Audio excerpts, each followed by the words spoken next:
Namamu yang besar dan yang layak dipuji. Terima kasih untuk kebaikan-Mu, untuk kasih setia-Mu yang selalu baru dalam kehidupan kami.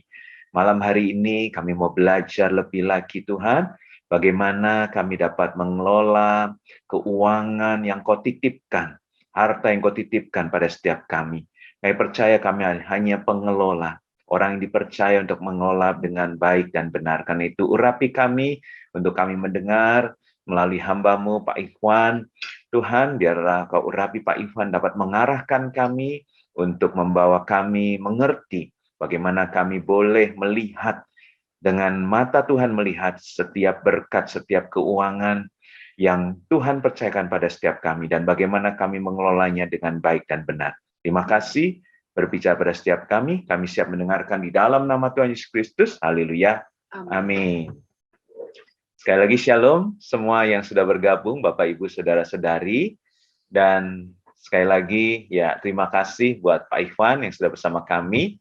Kita akan lanjutkan ini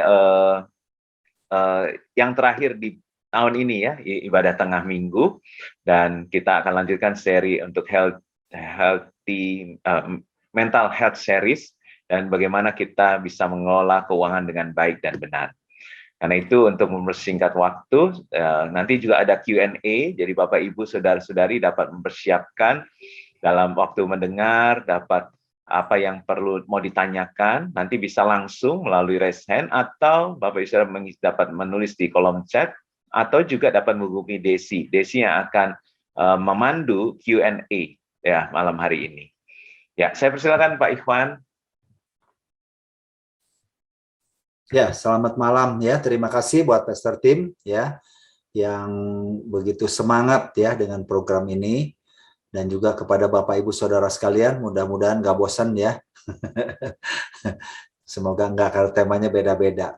Ya, ini adalah tema yang terakhir, dan saya pikir tema ini sangat penting. Kenapa tentang keuangan ini?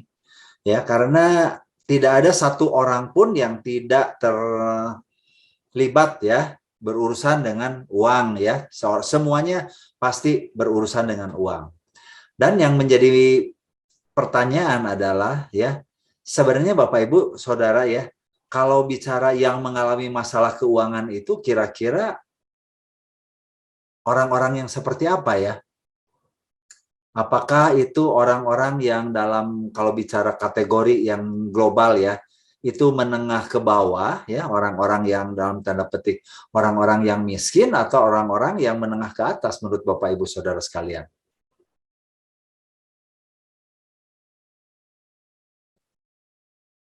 Nggak apa-apa. Kira-kira yang bermasalah itu yang golongan atas, golongan bawah ya? Dua-duanya, Pak. Dua-duanya, betul. Semuanya bermasalah. Tapi mana yang kira-kiranya lebih bermasalah? Sebenarnya di golongan menengah ke atas ya. Jadi menarik sekali kenapa topik ini penting, karena kalau bicara masalah keuangan itu bukan nggak punya uang. Ya, itu poinnya ya. Jadi sekali lagi, kenapa orang bilang, oh masalah keuangan karena aku nggak punya uang ya. Nanti kan kita lihat gitu, apa sebenarnya yang terjadi ya. Saya senang sekali kalau saya bisa bagikan tema ini tentang pemulihan keuangan keluarga. Apalagi selama masa pandemi ini, konseling saya ya, lebih dari setengahnya tuh pasti nyangkutnya ke duit. Wah, kami bermasalah sekali ya. Perusahaan omset turun 50% ya. Wah, ini perusahaan ditutup dan sebagainya ya. Itu merupakan sesuatu masalah yang kelihatannya besar sekali. Tapi setelah ngobrol gimana, akhirnya merasa bahwa kok menarik ya. Saya masih punya rumah beberapa, saya masih punya mobil, saya masih punya pabrik. Kenapa saya kok stres sekali? Nah, ini yang kita lihat makanya ya. Jadi pemulihan keuangan keluarga ini saya akan mulai dengan semuanya, coba kita akan merenungkan tentang kalau bicara uang itu ya. Sebenarnya uang itu adalah nature-nya, sifatnya itu sesuatu yang buruk, sesuatu yang jahat ya, atau itu sesuatu yang baik Bapak Ibu. Ya, satu berkat. Oke, jadi sekali lagi Bapak Ibu memandang uang itu bagaimana? Jahat atau itu sesuatu yang berkat ya. Jadi tadi saya katakan bahwa uang itu adalah netral. Jadi kita harus memandang, ya kalau bicara tentang uang itu adalah netral. yang paling penting adalah bahwa uang itu bagaimana bisa menjadi sesuatu yang jahat, sesuatu yang merugikan, menghancurkan, dan bisa mematikan orang, ya. Atau bisa memberkati, bisa membuat orang itu hidup berkelimpahan, ya. Yang bermasalah itu adalah orang yang cinta uang, ya. Itulah yang menjadikan jahat, ya. Tapi kalau misalnya uang itu dipakai untuk memberkati orang lain, memberkati pelayanan, memberkati sesama kita, itu akan menjadi sesuatu yang sangat baik sekali, ya. Cinta uang tuh kayak gimana, Bapak Ibu, ya? Orang yang cinta uang tuh sepertinya kayak gimana? Kita semua juga cinta uang, ya. Sepertinya, ya. Suka kalau dikasih uang, siapa yang nolak? Betul nggak, Bapak Ibu? Tapi mungkin cinta uang yang dimaksud di sini lebih ke arah kepada greedy, keserakahan, ketidakpuasan, ya, terhadap uang itu, ya. Nah, nanti kita lihat juga yang kedua, seringkali, ya, dalam kehidupan banyak orang, ya, kita selalu merasa jadi orang miskin, ya. Atau kalau ditanya, wah, Anda kaya, ya? Ah, enggak, saya mah belum ada apa-apa, ya. Lihat aja orang ini, dia lebih kaya, lebih gimana gitu. Nah, kita perlu mengerti, Bapak Ibu, ya, batasan secara jelas tentang orang miskin dan orang kaya itu seperti apa, ya. Kalau saya tanya Bapak Ibu sendiri, Bapak Ibu orang miskin, orang kaya secara keuangan, ya. Kebanyakan orang, saya memang biasa-biasa lah, paling jawab-jawabnya begitu, ya. Artinya itu orang kaya. Kalau biasa-biasa begitu tuh, ya. Nah, jadi supaya Bapak Ibu tahu, ya, jelas bahwa saya ini orang kaya, orang miskin, di Alkitab itu jelas dikatakan, ya, bahwa batasannya kalau ada makanan, ada pakaian, cukuplah itu. Itulah garisnya. Ya, jadi kalau Anda hari ini nggak tahu apa yang Anda mau makan, nggak ada makanan di rumah, juga nggak punya pakaian, ya, cuma itu-itu aja, Anda termasuk orang miskin. Tapi kalau Anda punya makanan, Anda nggak pernah khawatir tentang pakaian, kita semua orang kaya. Nah, inilah yang kira-kiranya kita perlu menyadari, mengerti secara alkitabiah bahwa saya orang kaya. Kenapa? Karena saya nggak pernah kekurangan makanan, ya. Jadi makanya kenapa firman Tuhan kita harus memberi, ya, kepada orang-orang pengemis, ya, fakir miskin, misalkan yatim piatu dan sebagainya. Kan mereka orang miskin yang nggak tahu, aduh ini makanan ada nggak? Ya nggak tahu. Nah, itulah orang miskin. Bajunya juga nggak punya banyak gitu, ya. Mungkin cuma itu lagi, itu lagi. Nah, jadi ini kira-kira batasannya, ya. Supaya mulai hari ini kita semua mengimani dan mengamini bahwa kita ini adalah orang kaya, karena kita nggak pernah sampai nggak makan, ya, sehari 3 kali atau lebih daripada 3 kali, ya, Bapak Ibu. Nah, jadi kita semua adalah orang kaya. Kemudian pertanyaan yang sering juga ditanyakan adalah, kenapa, ya, saya sudah pelayanan, saya sudah sungguh-sungguh di dalam Tuhan, tapi kok begini-begini terus, ya? Sedangkan dia tuh yang orang yang bukan percaya, waduh, itu diberkati berlimpah. Apa yang dipegang aja berhasil dalam usahanya. Nah, mengapa gitu loh, ya? Apakah orang Kristen itu pasti lebih diberkati secara finansial daripada orang yang bukan percaya? Nah, ini kita perlu. Saya banyak mendapatkan satu komplain, ya, dari beberapa orang Kristen merasa merasa Tuhan tuh kok nggak adil. Kenapa gitu, ya, orang percaya kok nggak diberkati?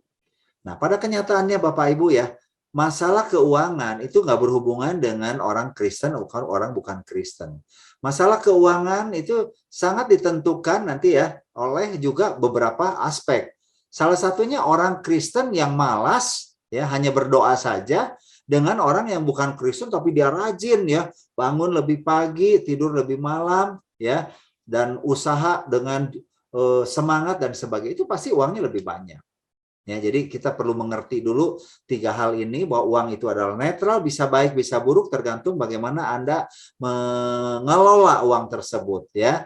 Dan kita semua adalah orang-orang kaya yang harusnya, ya, bisa dipercaya Tuhan untuk mengelola keuangan tersebut, ya. Ada memang orang-orang miskin yang memang ada di dalam dunia ini yang perlu menjadi satu tujuan kita untuk bisa menolong mereka, ya. Dan masalah diberkati secara finansial itu bukan masalah Kristen dan non-Kristen, ya. Nah, saya ingin mengajak kita semua untuk mengenal tentang prinsip-prinsip dasar daripada keuangan, ya, supaya kita mengerti. Kita kembali kepada apa yang Yesus katakan tentang uang, ya. Ada 3T, ya, supaya Bapak Ibu ingat, ya. Uang yang Yesus katakan yang pertama itu uang adalah satu tes, satu pengujian di dalam kehidupan kita, baik secara kerohanian maupun secara hal-hal yang umum, ya. Tes apa, ya? Matius 6 ayat 21 dikatakan karena di mana hartamu berada, di situ hatimu berada, Bapak Ibu, ya. Seringkali, ya, melalui keberadaan uang, melalui kekurangan uang, disitulah, ya, Tuhan mengetes bagaimana hati kita. Jadi saya percaya ini sesuatu yang sangat luar biasa, ya. Uang itu adalah satu alat untuk ngetes dalam kehidupan saya, ya. Siapakah, ya, Tuhan kita, Tuhan atau Mamon dikatakan juga. Ya, jadi Bapak Ibu boleh ngetes masing-masing, ya. Dengan adanya uang, ya, apa tujuan keuangan Anda? Pernah nggak Anda tahu kenapa Anda punya uang segini? Kenapa Anda perlu uang lebih banyak lagi? Ya, seringkali orang pengen punya uang lebih banyak, ya karena pengen lebih banyak uang aja. Ya, nah, Tuhan pengen, ya, kalau benar-benar kita, ya, memiliki satu tujuan dengan keuangan itu untuk memberkati, untuk jadi berkat, untuk memuliakan Tuhan, ya, Tuhan akan berikan, Tuhan akan cukupkan itu. Ya, saya dalam kehidupan saya banyak sekali mengalami mujizat-mujizat di dalam hal finansial, ya. Bukan karena saya pengen lebih banyak gitu, tapi karena memang, ya, saya butuh dan Tuhan berikan. Ya, di sini Bapak Ibu sebagai orang tua, ya, saya percaya Anda juga sangat bermurah hati sama anak-anak Anda. Nah, seringkali, ya, saya memiliki satu pengalaman, ya. Anak-anak saya udah di luar negeri dua-duanya. Jadi pengalaman saya kemarin dengan keponakan yang masih kecil, ya. Dia kira-kira kelas 4 SD gitu, ya. Saya ngajak dia makan, Bapak Ibu, ya. Saya ngajak dia makan enak ke restoran, saya belikan dia burger. Ya, dia senang sekali burgernya. Wah, ini burger enak. Terus saya tanya, ya, kamu mau lagi nggak burgernya? Kayaknya dia masih mau, ya, tapi dia bilang, nggak usah, makasih. Dipanggilnya uncle, nggak usah uncle, thank you katanya, nggak cukup katanya. Benar, saya mau beliin nih kalau misal kamu enggak katanya. Nah, udah kayak gitu, ya saya nggak beliin gitu, ya. Terus saya berpikir gitu, ya. Saya sebenarnya belikan 10 burger buat dia tuh mampu. Betul nggak Bapak Ibu, ya? Tapi dia, ya, mintanya cuma satu gitu loh. Dan saya berikan satu. Seandainya misalkan, dia bilang tuh karena udah kenyang katanya, udah kenyang gitu. Seandainya dia bilang gini ke saya, Uncle saya mau saya mau lagi beliin 2 lagi buat besok pagi gitu. Saya pasti beliin. Ya. Tetapi di sini saya belajar bahwa seringkali, ya, dalam kehidupan saya pribadi, ya Bapak Ibu, ya, saya kalau meminta sama Tuhan juga mungkin kayak gitu, sungkan, ya. Kayaknya kalau minta gini nggak akan diberi, atau nggak enak lah, atau gimana gitu, ya. Nah, saya melihat kemurahan Tuhan terhadap kita itu sama dengan kita sebagai orang tua terhadap anak-anak kita, Bapak Ibu, ya.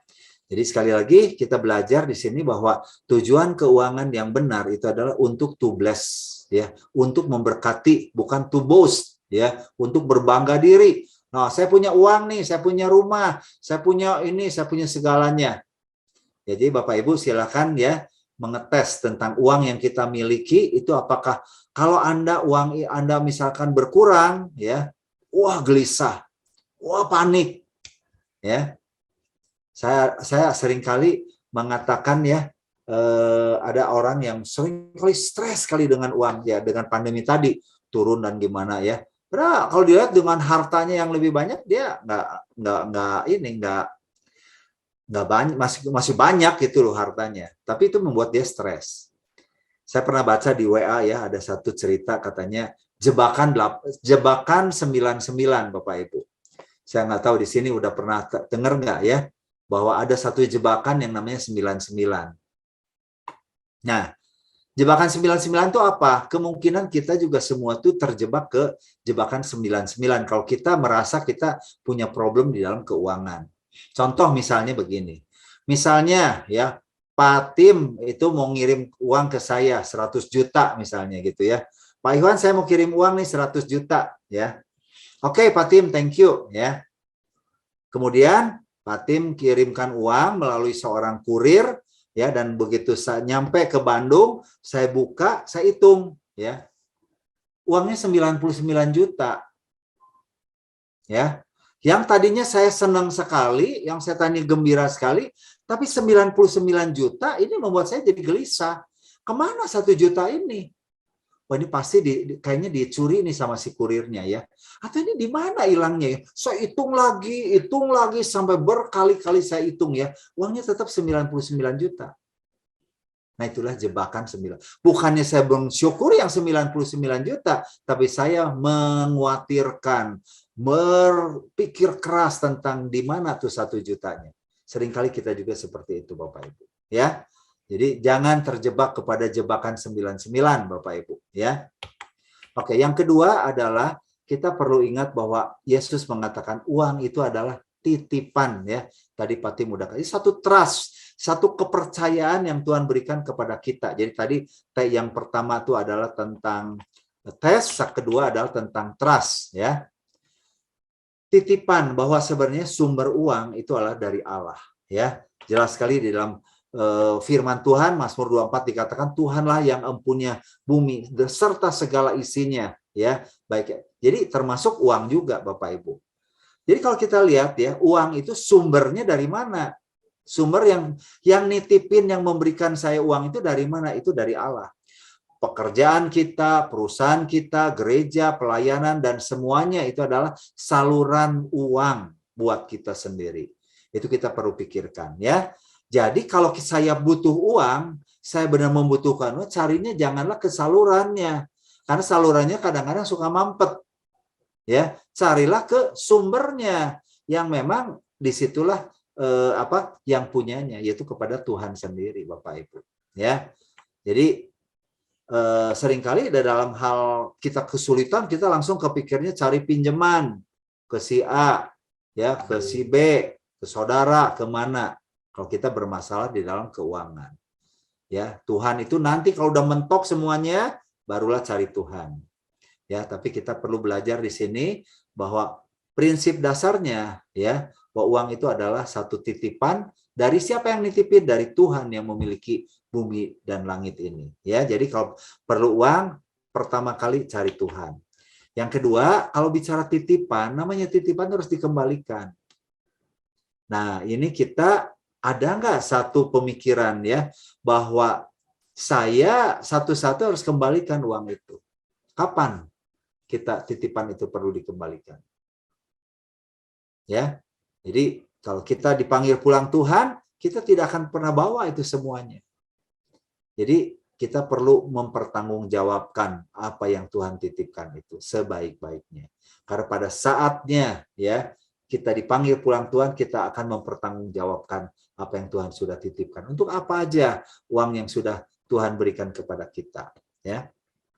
Yang ketiga, Bapak Ibu, ya, Yesus mengatakan bahwa uang itu adalah sebuah talenta. Ya. Talenta apa? Talenta di dalam pengelolaannya. Jadi T1 itu adalah satu tes, kedua satu trust, dan yang ketiga adalah talent. Ya. Tuhan Yesus mengatakan dengan jelas ya bahwa Tuhan pengen sekali ya apapun yang Tuhan berikan kepada kita itu kita kembangkan, kita kelola ya sebaik-baiknya. Ya, nah, di sini dikatakan bahwa rancangan orang rajin semata mendatangkan kelimpahan, tetapi setiap orang yang tergesa-gesa hanya akan mengalami kekurangan. Ini bicara tentang skill di dalam pengelolaan daripada keuangan ini. Ya, jadi biarlah tiga hal ini boleh mendasari kita untuk benar-benar memikirkan ya, apakah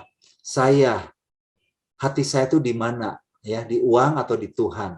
Satu tesnya. Kedua, benar nggak saya menganggap uang itu adalah titipan?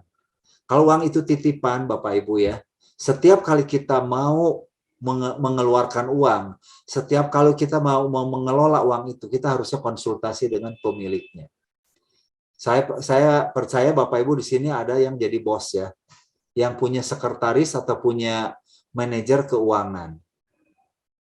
Nah, Bapak Ibu bisa bayangkan nggak ya, Anda mempercayakan uang perusahaan Anda, uang gereja Anda ke seorang bendahara, ya.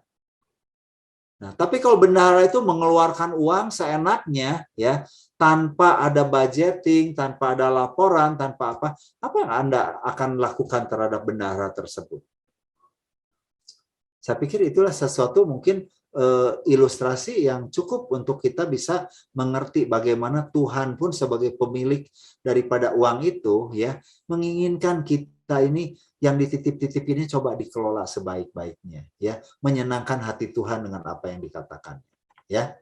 Nah, jadi malam hari ini saya akan membahas 7 masalah keuangan, ya. Yang pertama, kebanyakan orang punya masalah keuangan kan nggak punya tujuan.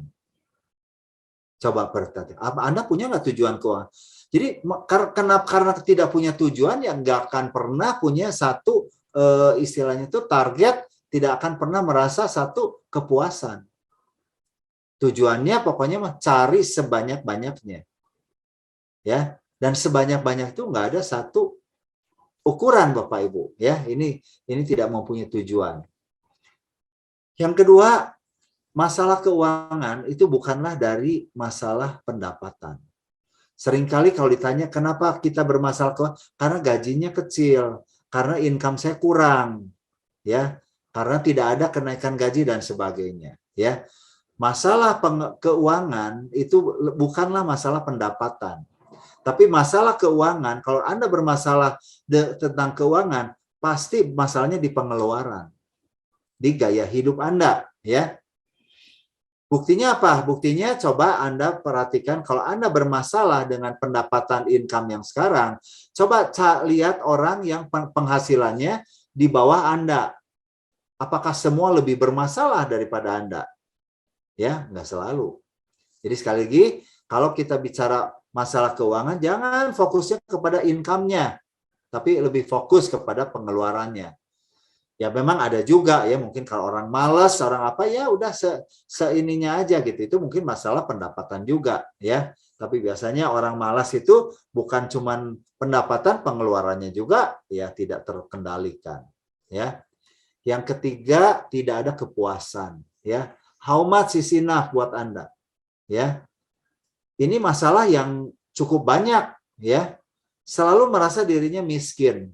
Jadi miskin itu memang ada dua tadi. Miskin secara mentalitas dan miskin secara realitas. Kalau miskin secara realitas itu di Alkitab dikatakan itu adalah ciri-cirinya Anda tidak punya makanan. Jelas. Ya, realitasnya Anda memang kurang. Ya, mau makan nggak ada makanan. Itu miskin memangnya. Tapi kebanyakan orang tuh miskin tuh mentalitasnya miskin. Ya, banyak orang-orang kaya pun yang uangnya banyak tuh cara hidupnya tuh miskin. Ya, miskinnya gimana maksudnya? Miskin dia nggak pernah mau memberi. Ya, makanya ukuran daripada orang kaya itu orang yang, jadi artinya gini, makin kaya itu makin yang kayak gimana? Makin banyak memberi, Bapak Ibu. Ya, ingat waktu Yesus melihat janda miskin itu, dia bisa memberi, itulah orang kaya. Jadi kekayaan orang itu tidaklah dilihat daripada how much yang dia punya, tapi how much yang dia bisa berikan. Ya, jadi sekali lagi, bagaimana saya bisa mengukur kekayaan saya? Ya, kita semua orang kaya. Bagaimana saya bisa mengukur berapa banyak ya dampak daripada uang saya ini bisa menjadi berkat buat orang lain? Ya, yang keempat, ya. Ada juga masalah keuangan tuh orang yang memang tidak bisa menikmati uangnya. Tadi ya. Jadi ada uang semua disimpan deposito ya, saham apa semua ya. Dia tidak bisa menikmati uangnya. Ya, ada satu cerita Bapak Ibu ya. Ada satu cerita yang nyata ya. Ini orang kaya, dia dapat apa? Undian atau apa, voucher lah ya, voucher hotel, tinggal di hotel yang sangat mewah sekali gitu. Nah, kemudian dia bisa nginep di sana ya. Kemudian dia juga bisa mampu juga untuk perpanjang di hotel itu ya. Jadi artinya secara finansial nggak masalah, dia bisa bayar hotel yang mungkin satu malam bisa 10 atau 20 juta per malam, ya. Tapi yang menarik ya, pada satu malam orang itu turun ke bawah, kemudian keluar. Terus temennya nanya, ya temennya, mau kemana kamu? Mau beli aqua katanya. Kemana? Ke Indomaret.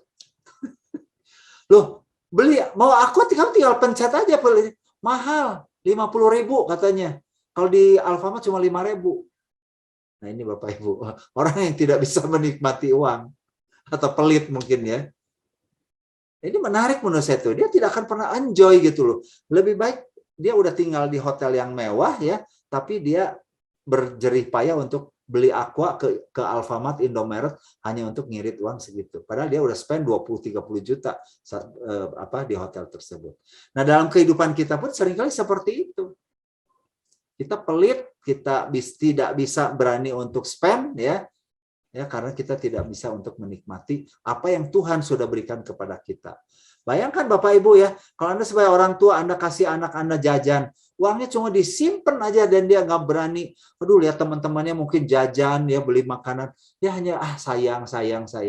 Gimana perasaan Anda? Ya, saya nggak bilang kita harus royal, tidak ya. Tapi kadang-kadang kita juga perlu menikmati uang yang Tuhan berikan kepada kita. Ya. Yang kelima, terlibat di dalam hutang yang besar. Nah, jadi masalah hutang ini masalah juga yang banyak sekarang dialami ya di dalam 7 masalah keuangan ini. Hutang, kredit card itu yang paling tanpa disadari ya, bertumpuk-tumpuk sampai Anda nggak bisa bayar. Hutang tadi cuma sedikit ya. Nanti kita akan bahas itu ya. Kemudian tidak ada kesepakatan bersama antara suami dengan istri. Ini bisa jadi big problem ya. Saya percaya di dalam pernikahan, di dalam keluarga, kesepakatan di dalam keuangan itu merupakan salah satu kunci daripada Anda bisa menikmati keuangan atau enggak. Ya. Yang ketujuh, malas cepat mau kaya zaman sekarang nih ya. Generasi-generasi sekarang pengen sekali ya untuk menjadi kaya. Nah, ini yang kita perlu belajar nanti sama-sama. Ya. Jadi 7 masalah keuangan ini silakan mungkin Anda ada lebih di luar daripada ini, silakan ya Anda tuliskan juga, boleh chat juga ya. Apa masalah keuangan Anda saat ini? Apakah Anda memang tidak punya tujuan sehingga Anda juga tidak tahu mau kemana ya? Kapan mau pensiun juga nggak ada ya rencana. Anda merasa pendapatannya kurang, nggak pernah puas ya, selalu merasa dirinya miskin. Seandainya aku begini, seandainya aku begitu, ya. Tidak bisa menikmati, udah punya uang pun tidak bisa menikmati, ya. Nah, ini juga merupakan satu penderitaan yang besar, ya. Kadang-kadang ada orang yang fokusnya membeli dan memiliki. Misalnya contoh, saya pengen beli villa. Kalau menurut saya sekarang belajar ya, saya udah umur 60 tahun Bapak Ibu ya. Saya dengan istri saya baru menyadari ya, iya, sebenarnya kita ini hidup ini tidak perlu semua itu kita miliki. Ya, seringkali kita juga bisa menikmati ya.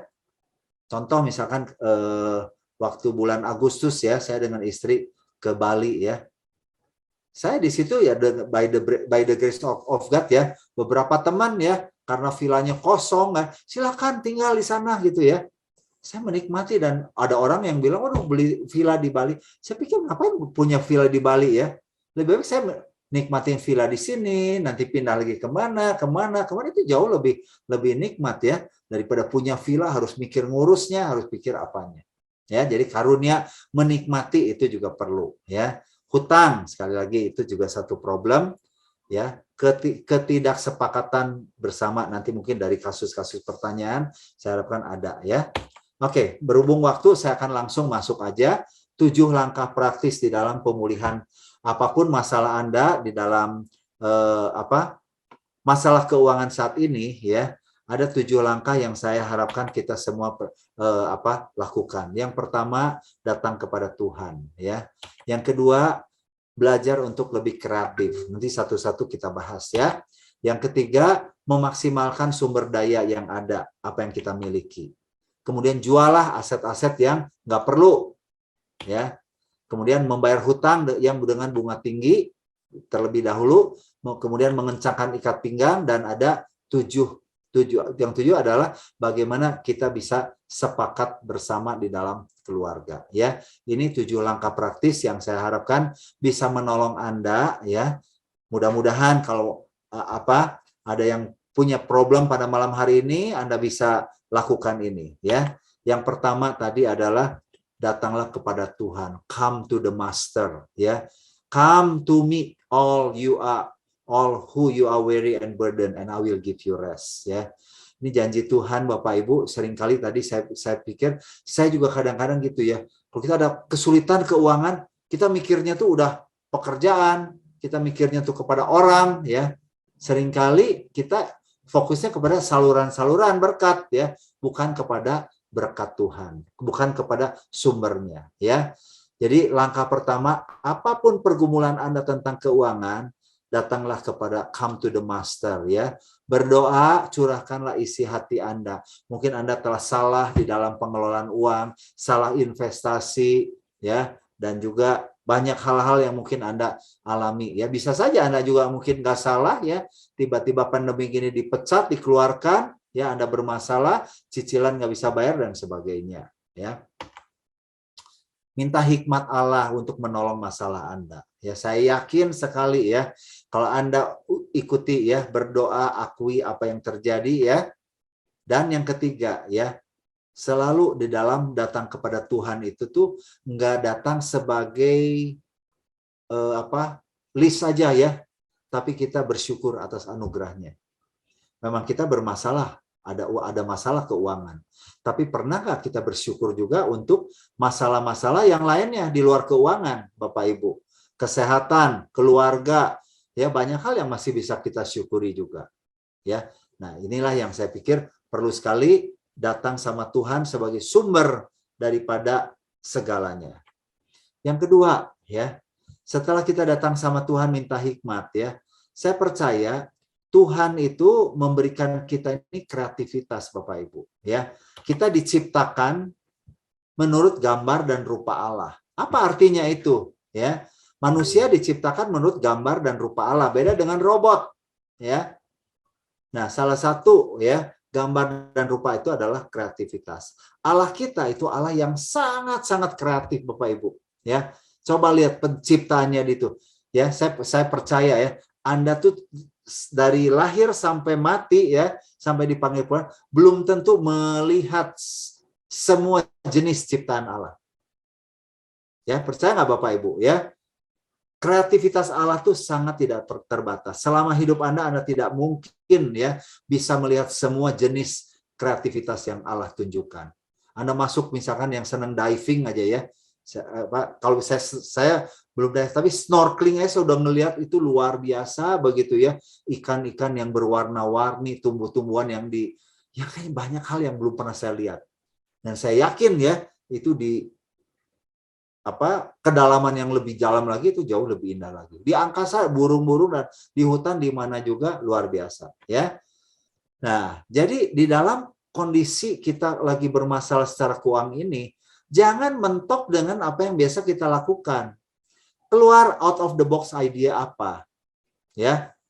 Jadi misalnya gitu Bapak Ibu, ya. Nih, tadi misalkan karena di PHK, karena nggak ada tiba-tiba dagangnya sepi dan sebagainya, out of the box idea itu bisa aja misalkan, ya sekarang bikin, ya pakai online, ya, masuk Facebook, masuk Instagram, masuk apa. Kemudian, ya, mungkin yang selama ini Anda tidak keluarkan hobi-hobinya, ternyata Anda pinter masak, ya, ternyata Anda ada sesuatu yang bisa dilakukan. Ini banyak sekali yang saya lihat itu berhasil, ya. Kalau dilihat, ya, selama pandemi 2 tahun ini, ya, ternyata, ya, industri atau income daripada kuliner itu tuh lebih banyak tuh dialami oleh ibu-ibu rumah tangga, ya. Perusahaan-perusahaan rumah tangga itu booming sekali. Restoran-restoran yang besar yang itu malah mengalami kerugian, ya. Tapi rumah-rumah itu banyak sekali yang berhasil di dalam hal kuliner, ya. Saya baru memiliki seorang teman, ya, Bapak Ibu, ya. Dia kerja di satu perusahaan franchise makanan yang terkenal, ya.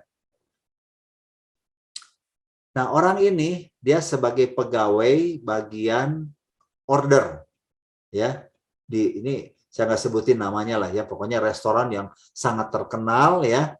Nah, dia sering sekali ke perusahaan, ke sekolah, kemana aja dia terima order itu. Begitu terjadi pandemi begini turun ya, sampai si outlet ini akhirnya tutup, Bapak Ibu. Tutup, dia di PHK. Apa yang dia lakukan, Bapak Ibu? Ya, dia berdoa, ya, dia berdoa, kemudian diminta hikmat Tuhan. Nah, Tuhan berikan satu ide yang luar biasa. Akhirnya apa? Akhirnya dia terima order-orderan itu, dia kemudian bikin sendiri makanan-makanan yang memang dia udah tahu. Dan ternyata akhirnya dia sekarang udah punya beberapa outlet ya.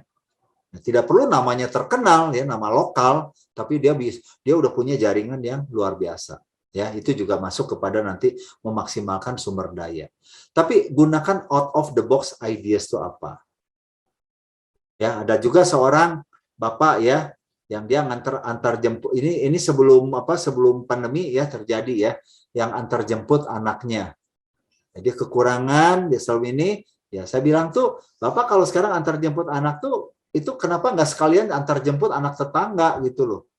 Kan mobilnya mobil kayak mobil kijang begitu gitu loh. Dia baru kepikir ya. Nah, jadi sekali lagi out of the box ideas ini perlu sekali. Diskusikan dengan teman, dengan apa. Apalagi Anda di dalam jemaat ya, saya percaya ini bisa keluar.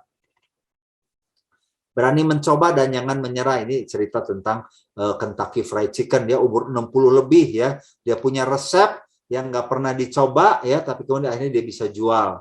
Dan kita tahu seperti sekarang.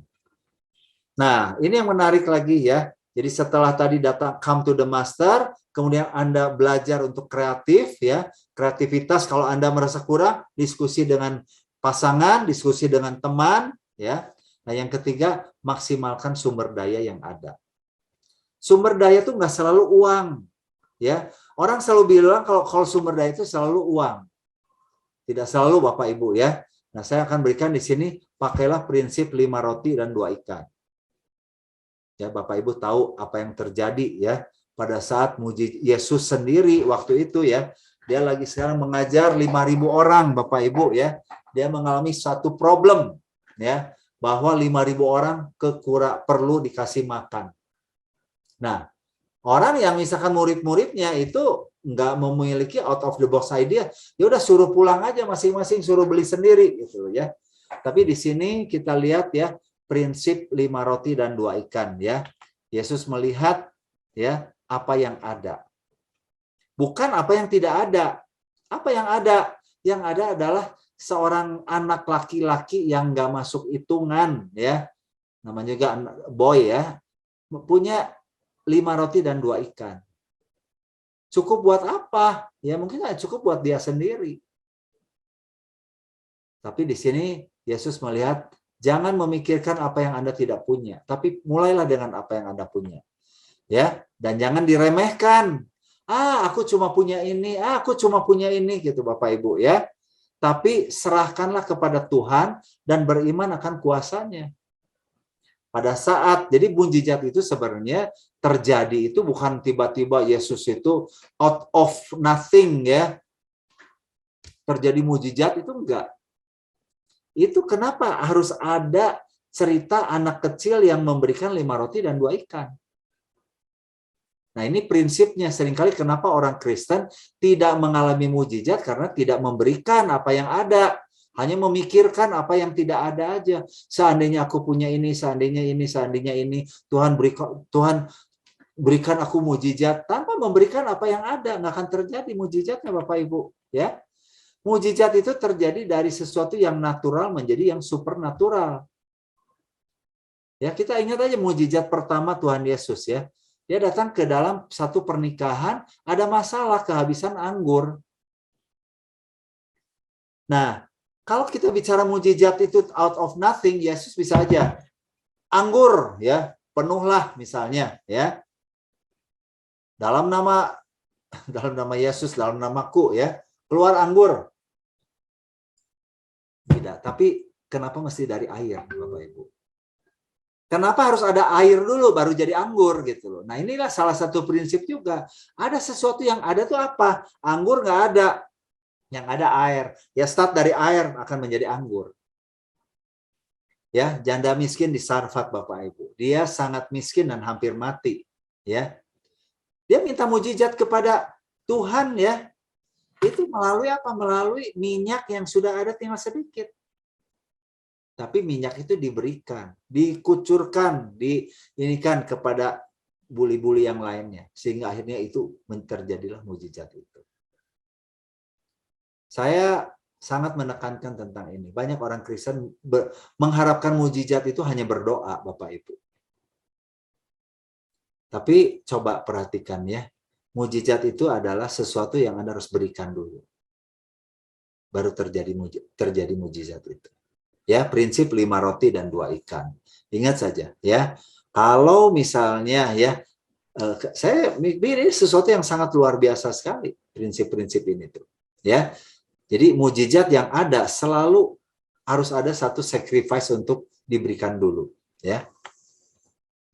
Yang berikutnya adalah Bapak Ibu, jualah aset-aset barang yang bisa dijual yang nggak terlalu penting saat ini ya, atau jarang dipakai. Atau kita punya lebih daripada satu. Ya. Kenyataannya 70% dari barang-barang yang ada itu jarang dipakai. Bapak Ibu, selama masa pandemi ini, saya dan istri banyak kesempatan beres-beres gudang. Kaget ya.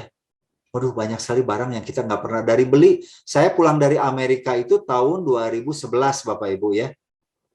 2011 sampai sekarang 2021 tuh 10 tahun ya, tahun lalu 9 sampai 10 tahun ada barang yang di dalam box dan itu nggak pernah dibuka loh. Tulisannya hiasan Natal. Itu kita bawa dari Amerika ke sini. Sampai sekarang belum dibuka itu boxnya beberapa. Itu satu ya. Kemudian kita mengalami ya selama masa pandemi tiba-tiba ada rayap di rumah saya. Rayap yang kecil, yang ini ternyata bisa banyak sekali dan itu waduh ya. Akhirnya kita panggil tukang semprot dan pada saat itu semua barang kan harus dikeluarin tuh lemari semua. Baru kita aware ya Bapak Ibu ya. Baju aja ya, istri saya dengan saya baru kita kaget. Baju yang kita punya itu paling 10% yang kita pakai. Akhirnya pada saat kemarin itu kita benar-benar ya sumbang-sumbangin tuh baju-baju tuh ya Pak. Itu banyak sekali yang kita jual. Sampai kita nggak sadar Bapak Ibu. Setiap kita keluar negeri apa selalu beli shopping ya, apalagi kalau sale. Ya, nah saya tahun lalu ke Amerika 1 potong pun saya nggak beli baju lagi dari istri saya. Ini pengalaman dari melihat, ya hidup kita ini banyak sekali dipenuhi dengan barang-barang yang sebenarnya tidak kita pakai. Buktikan saja, saya ingin Bapak Ibu coba mulai besok inventaris ya dari barang yang ada di rumah Anda ya. Sebenarnya benar nggak ini apa statistik ini? Hanya 30% aja yang Anda butuhkan sebenarnya. Yang lainnya itu sebenarnya nggak urgent. Ya, sayang, kalau dibuang sayang, dikasihin juga nggak apa. Nanti aja siapa tahu bisa digunakan. Dan ternyata nggak akan pernah digunakan. Ya, jadi tolong kalau misalkan prinsip ini ya, saya pilih simple and satisfied ya. Belajar untuk bisa simple aja dan menjadi puas gitu. Ini salah satu ya. Jadi apalagi kalau Anda yang tadi punya masalah, yang nggak usah dikasih-kasihin, jual ya. Jual barang bekas sekarang juga laku, Bapak Ibu ya. Sekarang jual barang bekas juga laku. Ini bisa menambah ya keuangan kita. From clutter ya, clutter itu adalah sesuatu yang berantakan, sampah menjadi cash. Cash kan uang kan gitu semua ya. Yang kelima, nah ini membayar hutang. Masalah hutang ini di budaya kita nih gampang sekali pinjam hutang itu ya.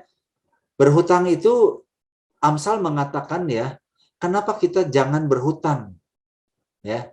Kalau nggak benar-benar kita perlu sekali ya. Kenapa? Karena pada saat kita berhutang kita sudah menjadi hamba daripada orang yang minjemin kita ya. Nah, khususnya kartu kredit ya. Ini sebenarnya sangat-sangat bahaya sekali Bapak Ibu. Ya, saya ingin sekali untuk setiap kita coba tanya, apa tujuannya kita punya kartu kredit? Apakah Anda punya kartu kredit itu untuk kenyamanan atau untuk pinjaman? Ya, saya pernah mendengar beberapa, aduh puji Tuhan ya, dapat kartu kredit loh. Jadi aku bisa beli dulu tuh barang itu, nanti bisa nyicil. Aduh, saya bilang tuh ya, itu bahaya sekali. Ya, saya punya kartu kredit itu tujuannya adalah untuk kenyamanan. Nah, kalau untuk kenyamanan ya, kita harus bayar full tiap bulan. Jangan pernah membayar hanya minimumnya saja, Bapak Ibu. Ya, karena apa? Karena kalau Anda hanya membayar minimumnya saja, berarti tidak mampu. Berarti jangan pakai. Ya, kalau saya tidak dapat membayar tunai atau cicilannya, berarti saya nggak mampu. Jadi jangan. Ya, jadi kartu kredit itu sekali lagi itu hanya kita punya untuk supaya kenyamanan aja. Jadi daripada bawa uang cash banyak-banyak, ya kita bawa kartu kredit. Ya, tapi ada juga orang yang mentargetkan dia nggak bisa menahan dirinya, hanya dia nggak punya, dia tutup semua. Ya, saya ada cash saya beli, saya nggak ada cash ya nggak usah. Apalagi sekarang dengan ada pinjaman online tanpa jaminan. Hati-hati Bapak Ibu ya, itu bunganya sangat mencekik gede sekali. Kelihatannya kecil ya bunganya tuh ya, dan memang sekarang marketing aduh itu gencar sekali ya. Saya sering sekali sampai saya blok itu di handphone itu ya, nomor-nomor dari bank itu ya. Pak, selamat ya, ini pemakaian kartu kredit Bapak bulan ini itu tidak perlu dibayar sekarang ya, bisa itu istilahnya itu dibayar cicilan ya. Bunganya hanya 0,1% Pak per hari, Bapak Ibu. bukan per tahun loh, 0,1% per hari. Orang mendengar tuh, aduh 0,1% murah sekali. Ya, kali 30 hari udah 3%, setahun udah 36%. Belum kalau kita lupa bayar cicilannya, itu berbunganya tinggi sekali. Ya, terus kedua ya, selamat ya, Bapak bisa ambil cash. Nah, dengan bunga seperti tadi itu hati-hati ya. Saya sangat-sangat melihat banyak sekali orang yang terjebak di dalam hutang, khususnya kredit card atau pinjaman online ini. Ya. Yang keenam ya, yang keenam adalah kencangkan ikat pinggang, tight ya. Ya mungkin makan di luar, hobi, nonton, apa semua dikurangin Bapak Ibu. Ya, kalau kita memiliki masalah di dalam keuangan, ya. Kita perlu bedakan antara kebutuhan dengan keinginan. Nah, ini khususnya buat anak-anak juga sama ya. Saya melihat banyak anak-anak sekarang tuh yang sangat konsumtif. Kenapa? Karena memang tidak pernah dilatih untuk bisa tight di dalam penggunaan uang ya. Juga barang diskon ya, dan mengurangi tanggungan yang wajib tapi nggak perlu. Seringkali Bapak Ibu ya, kita budaya tuh di sini budaya memberi itu sungkan. Ya, bukan karena memang wajib ya. Ada pasangan suami istri yang sangat-sangat bermasalah, tapi dia tetap tiap bulan wajib untuk memberikan kepada orang tuanya. Ya, setelah saya tanya ya, apakah orang tuanya memang udah nggak punya uang atau apa? Enggak, masih punya usaha, masih punya apa. Cuma nggak enak aja kalau kita anak kan harus hormat sama orang tua. Jadi harus ngasih, wajib. Saya bilang betul, kalau kamu mampu. Tapi kalau kamu nggak mampu, kamu ngomong baik-baik, ya. Sementara belum bisa ngasih karena memang orang tuanya nggak perlu. Nah ini mengurangi tanggungan yang wajib, tapi sebenarnya nggak perlu. Atau kalau kayak ngasih, misalkan ada yang ulang tahun, ada yang menikah, waduh ngasih angpaunya ya, nggak enak. Kalau kecil nanti dihina atau apa. Nah ini balik lagi Bapak Ibu ya, bahaya sekali. Ada orang yang sampai pinjam uang untuk ngasih angpau loh. Karena untuk menjaga harga dirinya. Ini akan mudah sekali untuk terlibat di dalam hal ini. Ya, jadi di dalam mengencangkan ini perlu budgeting ya. Nah, ini saya berikan prinsip dasar tentang budget. Yang pertama, sebagai orang Kristen, perpuluhan Bapak Ibu. Perpuluhan itu wajib ya. Kenapa perpuluhan itu wajib? Apa Allah itu perlu? Ini perlu sekali dipertanyakan. Kenapa ya? Karena perpuluhan ini juga salah satu tes tadi, ya. Di mana hartamu, di mana hatimu gitu loh. Perpuluhan ini bukan karena Allah perlu uang kita, tidak sama sekali. Tapi melalui perpuluhan ini akan mengingatkan kita kepada berkat Tuhan yang luar biasa, Bapak Ibu. Ya, sekali lagi, kalau sampai kita bermasalah di dalam perpuluhan, berarti kita juga belum mengerti tentang konsep anugerah Allah, kasih Allah, ya, dan berkat Allah di dalam kehidupan kita. Jadi orang yang setia di dalam perpuluhan itu bukan berarti uangnya yang penting tuh, tapi hatinya, ya. Kalau dia udah setia dalam perpuluhan, itu hatinya tuh dia tertuju kepada uang. Bayangkan Anda gajinya 1 juta, ngasih 100.000 tuh gampang. Gaji 10 juta udah 1 juta. Gaji 100 juta, waduh udah 10 juta. Makin lama makin berat, itu menunjukkan satu tes, ya. Di mana hati Anda gitu loh. Jadi menurut saya sangat sangat tepat sekali. Yang kedua, ya, setelah perpuluhan itu jangan langsung biaya hidup, pasti habis, ya, tapi tabungan atau investasi. Kenapa? Karena tabungan investasi ini bicara lagi tentang lifestyle, gaya hidup. Tabungan itu nggak harus besar, 50.000 sebulan pun istilahnya, ya, nabung. Itu Anda menjadi satu habit. Ada orang, aduh Pak, jangankan untuk investasi, untuk makan aja pas-pasan. Ya, tapi kalau udah punya konsep begitu ya pasti habis. Ketiga, ya, ada proteksi. Zaman sekarang biaya pengobatan ya sangat mahal, ya. Harus punya asuransi proteksi ini. Yang keempat, cicilan hutang. Sekali ini menjadi prioritas, ya. Barulah yang kelima, kebutuhan hidup. Jadi kebutuhan hidup bukan di urutan pertama. Kalau kita budgetkan kebutuhan hidup di urutan pertama, ya pasti habis. Perpuluhan semua akan lewat, Bapak Ibu. Tapi ini prinsip-prinsip yang saya pikir akan sangat bisa membuat Anda bisa sehat, ya. Karena balik lagi kalau kebutuhan hidupnya itu sebenarnya relatif, ya. Cicilan hutang itu udah pasti itu loh. Baru yang nomor 6, tanggungan di luar keluarga inti, ya. Baru yang ketujuh, rekreasi dan liburan, nggak apa-apa gitu. Kalau kita semuanya sudah bisa masuk ke sini, kita nggak semua berarti harus irit-irit semua juga, Bapak Ibu, ya. Tapi prioritas ini yang harus kita lakukan. Plan before you spend. Ya, nanti mungkin kalau ada pertanyaan boleh nanti saya jawab ya. Sementara saya bagikan dulu ini. Yang ketujuh tadi kesepakatan suami istri. Berkat Tuhan itu akan tercurah ya kepada suami istri yang benar-benar tuh rukun dan sepakat di dalam pengelolaan uang. Mengapa banyak suami istri yang tidak sepakat dalam pengelolaan uang zaman sekarang? Karena ada uangmu dan uangku, ya, rekeningmu, rekeningku, ya.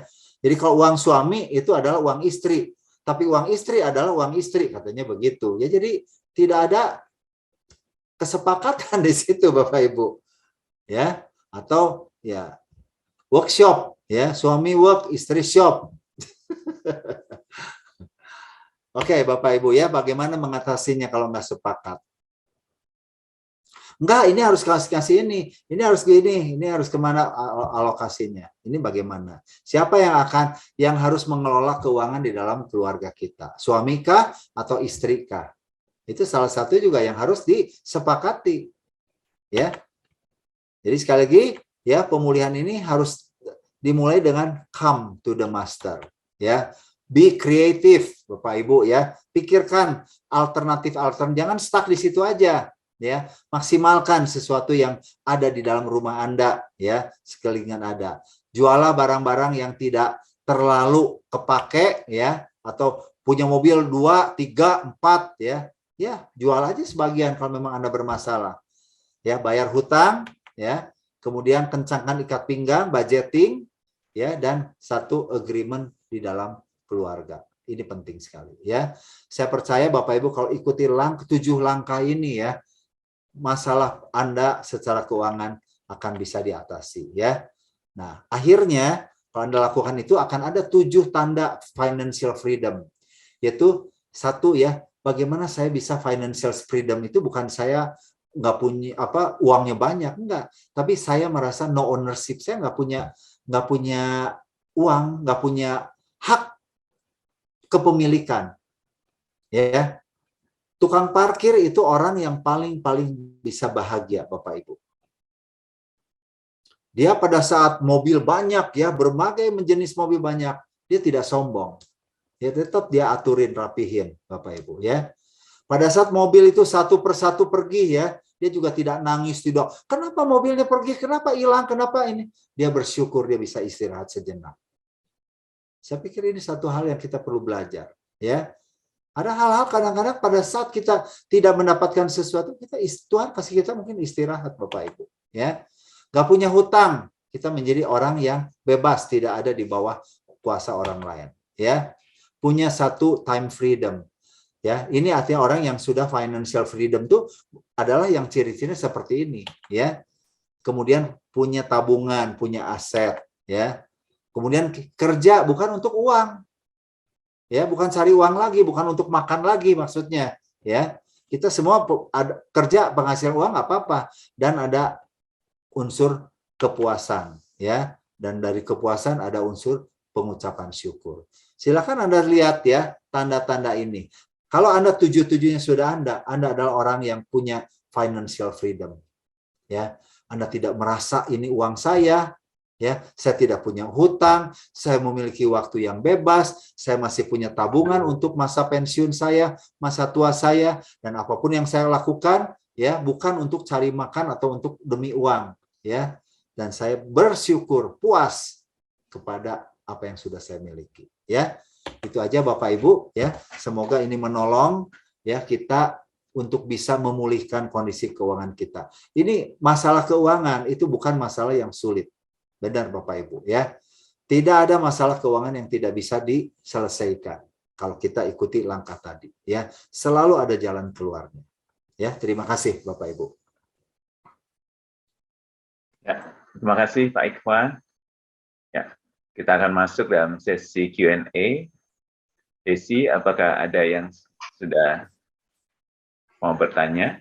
Atau Bapak Ibu Saudara yang mau langsung bertanya silahkan juga. Dan juga bisa melalui kolom chat. Iya Pak Tim, ini ada pertanyaan. Pak Ikhwan, jadi pertanyaannya, seberapa perlu atau seberapa jauh istri membantu keuangan rumah tangga? Dan apakah suami perlu tahu pendapatan istri dan sejauh mana suami berhak mengatur? Ya, tadi ini bicara dalam konteksnya kesepakatan ya. Kesepakatan ada suami istri. Perlu nggak suami bekerja? Perlu nggak istri bekerja?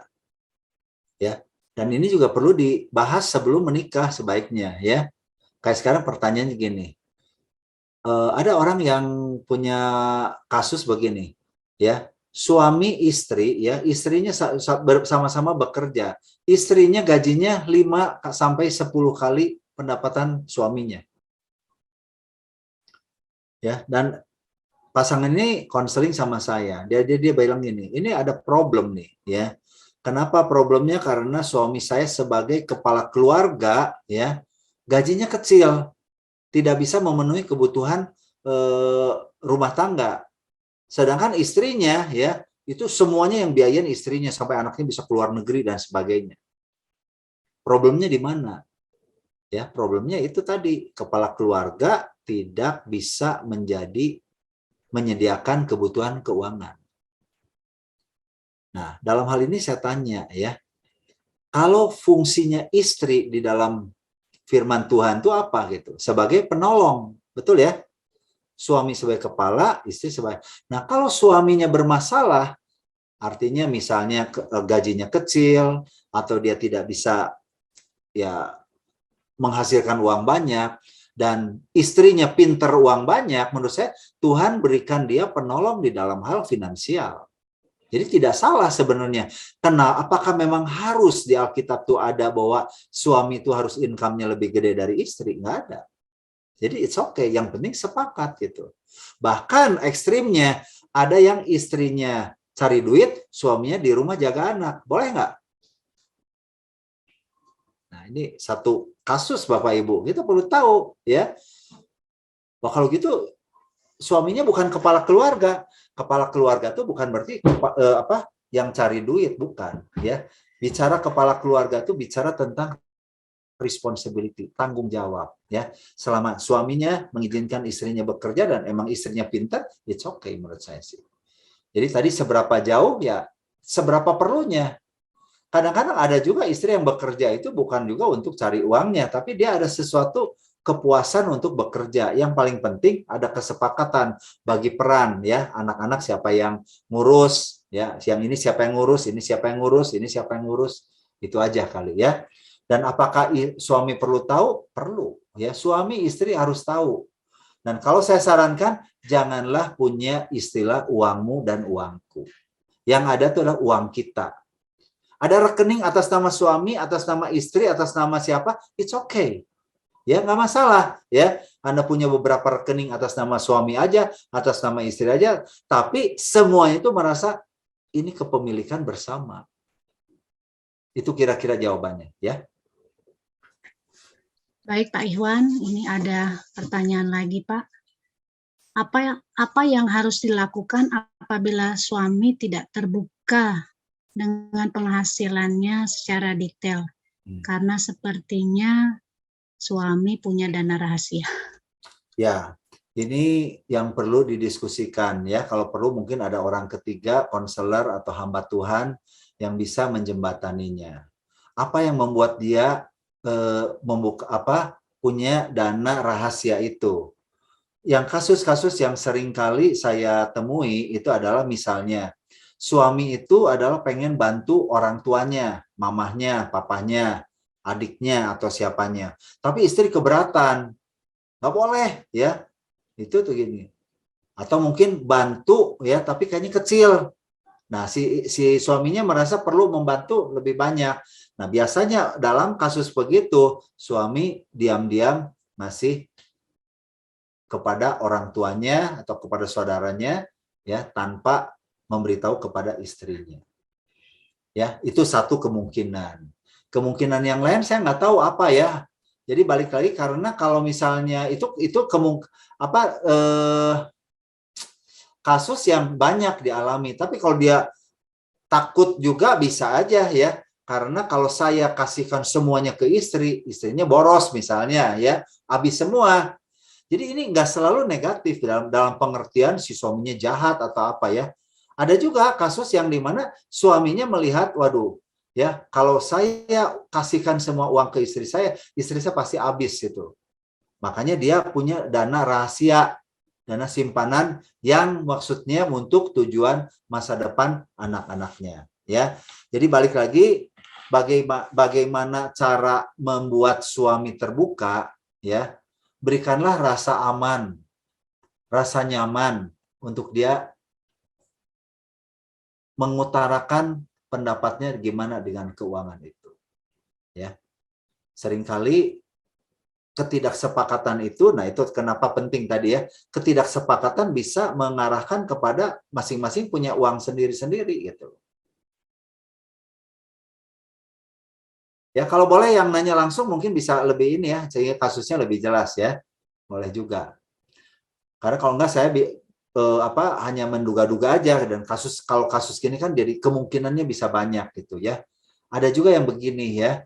Kenapa orang punya tabungan rahasia ini? Karena balik lagi ada ketidaksepakatan di dalam penggunaan uang pribadi ya.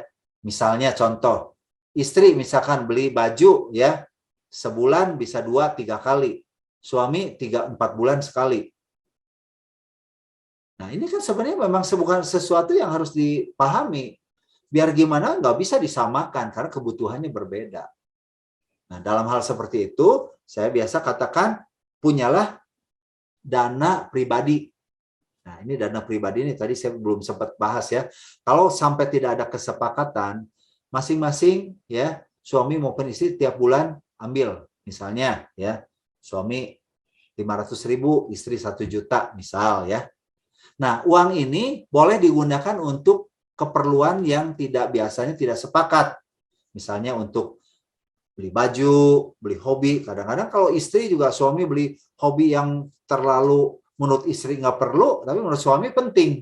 Nah, ini kan bisa jadi ribut. Nah, pakailah dana pribadi itu. Atau tadi untuk yang ngasih kok. Tapi sama-sama tahu tiap bulan ngambil dana pribadi itu ya. Tapi penggunanya untuk apa? tidak perlu dibahas. Kira-kira begitu, ya. Baik Pak Ikhwan, ini ada pertanyaan lagi Pak.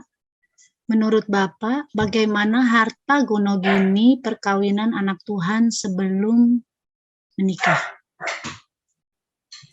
Ya, kalau prinsip sebelum prinsip dalam firman Tuhan itu kan 2 menjadi 1, balik lagi ya. Jadi kalau bicara harta itu ya sebaiknya jadi 1, tadi sama aja. Nah, biasanya memang ada beberapa kasus di mana misalnya status ekonominya berbeda sekali ya. Nah, sehingga orang tua yang biasanya nggak setuju, bahkan bikin di notaris harta terpisah. Nah, ini yang memang kadang-kadang tuh susah ya. Jadi sebagai anak tuh gimana gitu loh ya. Ya pokoknya ini aku ngasih ya, tapi aku nggak mau gitu kasihnya ke berdua. Nah, kasus-kasus begini kalau menurut saya sih itu nggak bisa dihindari. Ya itu kan orang tua yang ngasih ya. Tapi secara prinsip ya one day kalau memang akhirnya orang tua udah nggak ada apa itu menurut saya tetap akan jadi milik bersama. Karena kalau ada uang ungu itu tuh kan menimbulkan problem lagi yang lebih besar nanti. Rumit sekali ya. Nanti ini anak nih siapa yang bayar, uang sekolah siapa yang bayar, listrik atau apa ya. Terus nanti kalau tiba-tiba biasanya itu udah bisa diatur. Tapi tiba-tiba ada kebutuhan atau yang mendadak yang apa itu bisa jadi ribut gitu loh.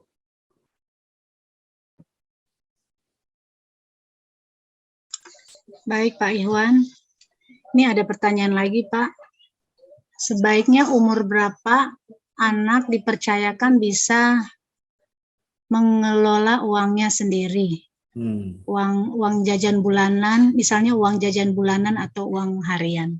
Ya, ya pada saat kapan Anda ngasih uang jajan, misalkan sekarang kalau SD ya, SD pun kan sekarang kalau misalkan Anda kasih uang jajan harian, mingguan ya sekecil mungkin Anda kasih gitu loh, ya. Sekecil mungkin supaya apa? Supaya anak belajar untuk bisa self control ya. Contoh gini, saya ngalamin gitu ya, dulu sama anak-anak saya. Kalau setiap kali kita ke supermarket ya, atau apa, pasti mereka kepengen beli ini, beli itu, beli ini, beli itu, permen atau apa gitu ya. Nah, kadang-kadang kita juga susah ya untuk menolaknya. Nah, jadi salah satu yang saya lakukan akhirnya saya kasih, oke, seminggu saya kasih misalkan ya dulu 10.000 ya, setiap minggu saya kasih. Nah, dari situ kita akan latih dia uang itu mau dibikin untuk apa. Jadi kalau misal mau beli ke ini, silakan pakai uang sendiri.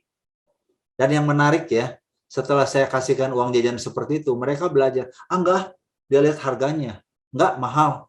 Kalau dulu sebelum ada uang jajan, pokoknya dia nggak pernah lihat harga. Itu yang pertama. Kedua ya, belajar juga untuk memberikan persembahan. Itu penting sekali. Yang kayak tadi perpuluhan itu belajar sekecil mungkin. Anda kalau ngasih persembahan ya untuk anak ke gereja misalkan, jangan ngasih dari orang tua nih untuk uang persembahan ya tiap minggu dikasih. Itu salah ya. Karena anak tidak belajar untuk memberi, anak cuma jadi kurir aja ya memasukkan uang ke kantong persembahan. Tapi Anda kasih ya, kemudian biar Anda tanya, kamu mau ngasih persembahan berapa untuk Tuhan? Ya, perpuluhan pun itu bisa dilakukan 10% untuk dari kecil. Jadi jangan nggak ada umur sih umur berapa karena anak sekarang tuh pinter ya. Tapi pada saat dia bisa untuk berpikir ya, untuk berhitung itu udah bisa boleh dikatakan.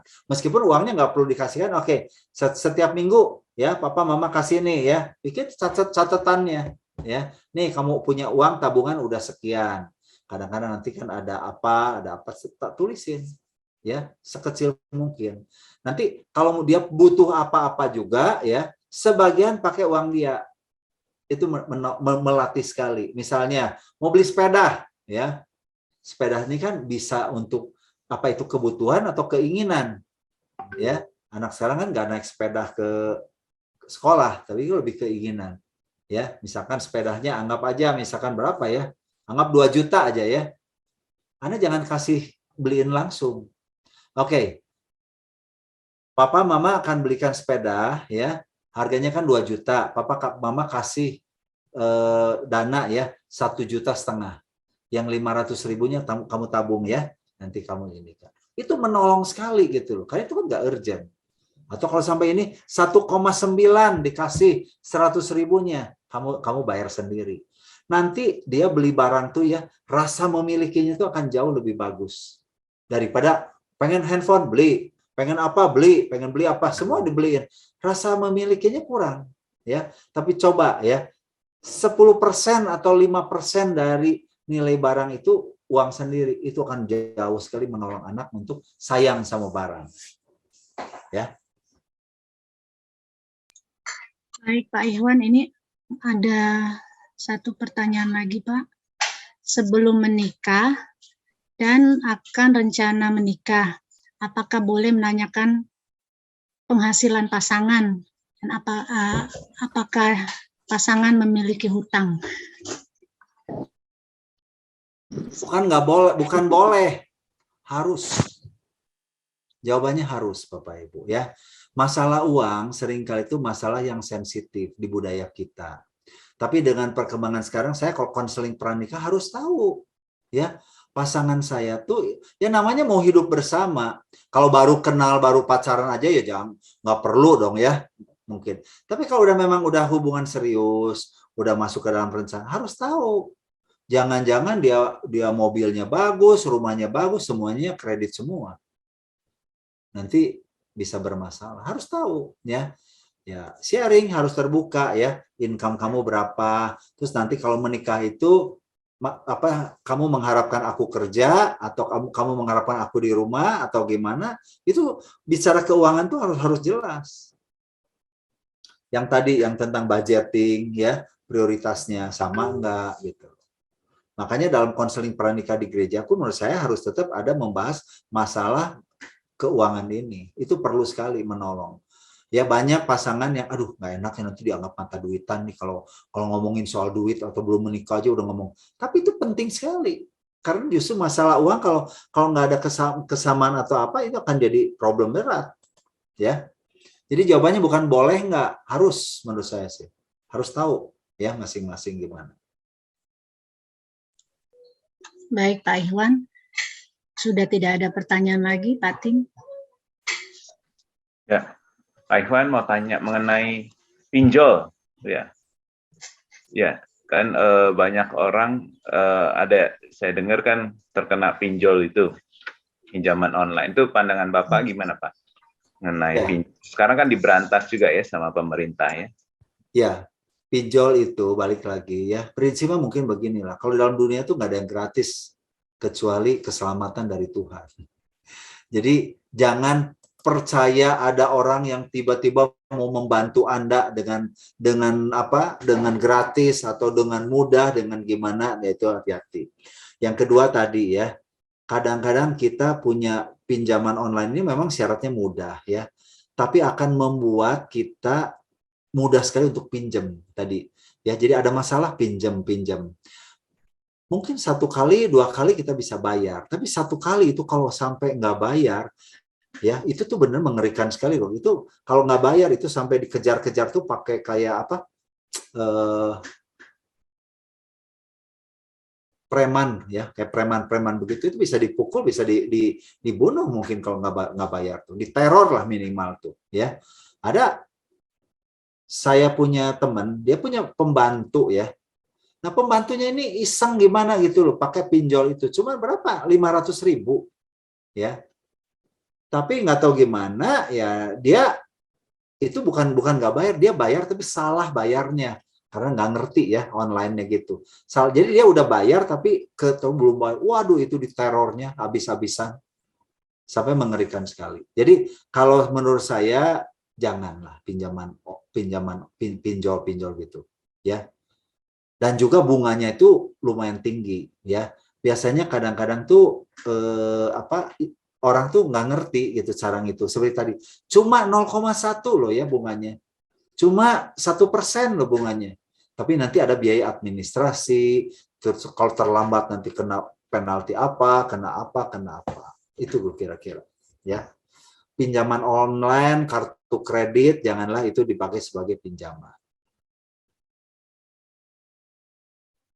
Ya, makasih Pak. Oke, itu saya dengar kalau nggak salah waktu pelajaran saya ikut Pak Iwan juga, Pak Iwan menyampaikan bahwa orang yang pinjam itu orang nggak punya iman. Apakah benar seperti itu, Pak? Ya, balik lagi karena dia tidak datang dulu kepada tadi prinsipnya come to the master dulu. Tidak juga, jadi pinjam itu orang yang kayaknya tuh gampang ya, pengen jalan pintas gitu loh, pinjam itu menurut saya ya. Karena kalau dia ikuti prosedurnya, dia doakan, dia inikan, dia cari kreativitas ya, kemudian dia bisa jual barang apa yang ada. Dari prinsip-prinsip tadi dilakukan ya, itu pernah nggak perlu pinjam. Kalau perlu minta, lebih baik daripada pinjam ke saudara atau ke siapa. Itu jauh menurut saya lebih ini ya daripada. Nah, terus juga Anda juga sama ya, kalau Anda dalam posisi meminjamkan, ini hati-hati ya. Kalau Anda dalam posisi meminjamkan, Anda harus punya satu sikap, uang itu hilang. Kalau Anda nggak punya sikap itu, ya jangan minjemin, karena itu bisa aja orang yang pinjam tuh nggak bayar. Ya, nah saya sering kali melatih orang untuk yang pinjam uang ke saya itu begini. Pak mau pinjam uang untuk apa? Ini ada kebutuhan mendesak gimana gitu ya. Nanti saya cicil Pak, ya 10 bulan potong gaji Pak, segini gini. Itu udah orang kayak gitu udah dia udah nggak mikir potong gaji. Sekarang aja dia nggak punya simpenan, berarti gajinya habis semua. Jadi saya biasanya gini, misalkan pinjam 1 juta ya, saya bilang saya nggak bisa kasih kamu pinjam uang. Saya nggak mau membuat kamu mudah sekali untuk pinjam uang ya. Nah, kamu butuh uang 1 juta, saya kasih uang 200.000 atau 300.000. Ini bukan pinjam, tapi saya ngasih sama kamu. Sisanya kamu usahakan sendiri. Saya ajarin gitu loh. Sehingga tidak sampai dia marah, tapi dia juga mulai menghargai tentang masalah pinjaman tadi. Kita harus mulai men-training ya, menginikan tentang konsep pinjaman itu. Terlalu mudah orang pinjam uang. Ya.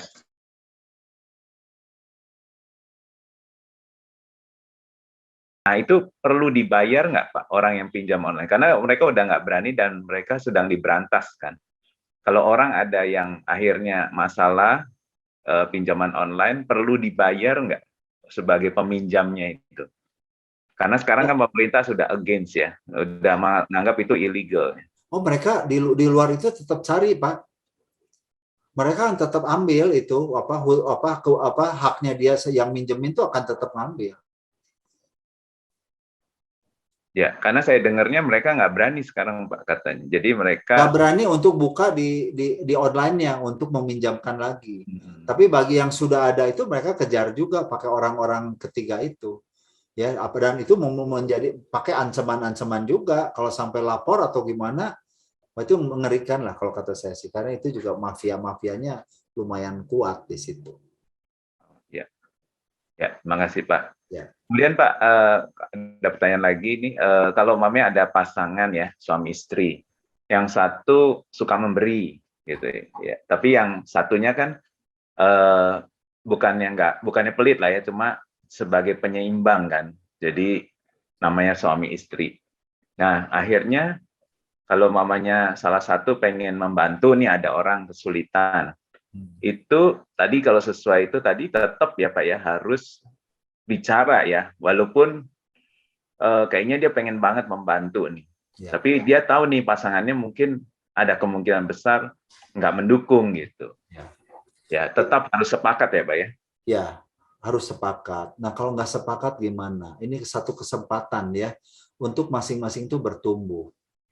Mungkin juga yang sering memberi juga itu belum tentu baik juga. Mungkin dia juga punya luka emosi, selalu merasa dibutuhkan, selalu harus memberi. Ya. Yang kedua itu ada ruang buat orang suami juga jangan terlalu pelit.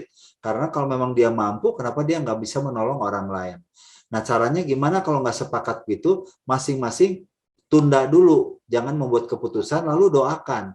Doakan dengan masing-masing terbuka, Tuhan, saya mau memberi, pasangan saya nggak mau memberi. Tuhan tolong ubahkan, ya. Apakah saya yang harus menunda atau pasangan saya yang harus berubah? Nah, itu kesempatan untuk Tuhan bekerja di dalam suami istri itu. Ya, jadi kasih aja waktu 1-2 hari aja untuk ambil kebutuhan. Biasanya salah satu akhirnya bisa agree. Bisa salah satu oke lah, saya nggak memberi. Atau mungkin yang satu oke lah saya jadi memberi. Atau tiba-tiba ya udahlah, aku kayaknya kita beri aja tapi mungkin jumlahnya jangan segini ya. Itu in the process akhirnya jadi sama ya. Kasih kesempatan Tuhan untuk bisa memberikan kepada pasangan suami itu kesepakatan. Nah, pasti bisa. Nah, banyakannya kenapa kalau udah nggak sepakat tidak ini sembunyi-sembunyi. Masing-masing nggak ini yang akhirnya memperparah gitu loh relasinya. Ya, terima kasih Pak. Ya. Satu lagi Pak, kan saya sebagai gembala suka ditanya nih mengenai perpuluhan gitu ya. Apakah perpuluhan harus ke gereja? Kan umpamanya gerejanya kan ya cukup lah, nggak kekurangan. Ya, lebih baik kita perpuluhan kasih gereja yang lebih membutuhkan atau mungkin ke yang tadi orang miskin seperti itu. Nah, ya saya mengajarkan sebenarnya ada perpuluhan, ada persembahan lagi kan sebetulnya. Nah, menurut Pak Ikhwan bagaimana Pak? Ya, jadi gini, perpuluhan itu kan balik lagi itu uang Tuhan. Uang Tuhan. Jadi kita bukan ngasih perpuluhan. Oh, ini kita mengembalikan 10% yang uang yang punya Tuhan.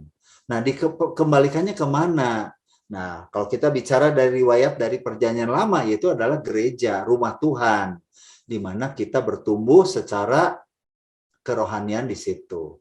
Nah, masalahnya gerejanya gimana itu adalah tanggung jawab dari gereja dengan Tuhan sendiri. Tapi kita sebagai jemaat jadi tidak, kalau kita ikut ngatur, waduh daripada saya masih ke gereja, saya coba ngasih ke si A, ke si B, ke si C, malah itu seringkali membuat jadi kacau kalau menurut saya.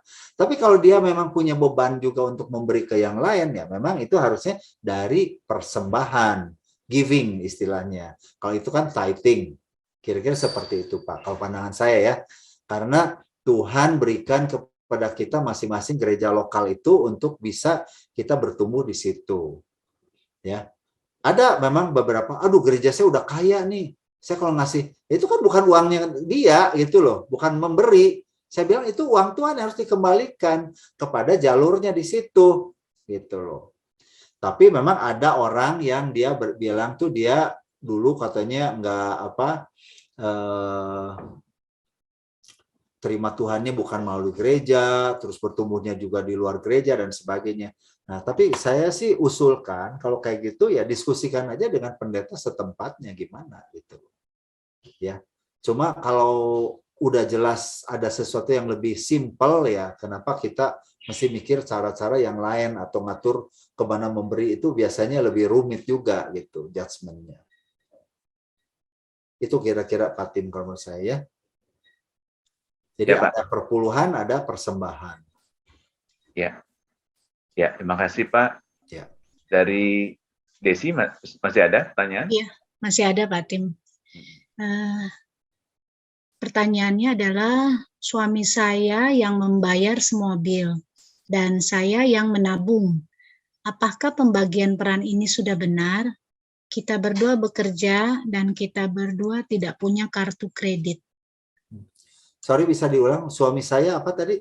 Suami saya yang membayar semua bil dan saya yang menabung. Apakah pembagian peran ini sudah benar? Kita berdua bekerja dan kita berdua tidak punya kartu kredit. Ya, jadi balik lagi begini ya. Uang itu suami saya bayar bil seolah ada uang suami ya. Terus uang saya adalah untuk yang menabung. Balik lagi itu sebenarnya konsepnya tetap uang kami. Ya, uang kita adalah segini. Nah, gaji dari suami dipakai untuk bil, gaji dari saya dipakai untuk nabung. Mungkin pembahasannya lebih ke situ, ya. Jadi jangan pakai istilah gaji suami untuk bil, gaji suami bayar bil, istri bayar ini. Itu ada kesan sepertinya nanti dua juga gitu, ya. Tapi disatukan saja, itu uangnya uang berdua, tapi yang ngatur misalkan bil itu adalah suami, yang ngatur untuk tabungan istri. Benar dan nggak benar itu sebenarnya harus berduanya tadi sepakat juga. Siapa yang mengelola keuangan, suami atau istri? Bapak Ibu. Yang harus mengelola keuangan itu suami atau istri? Yang bisa mengelola, Pak. Yang lebih pinter siapa? Itu yang ya. Jadi nggak ada bahasanya harus suami, harus istri. Jadi siapa yang lebih pinter pengelolaan uang?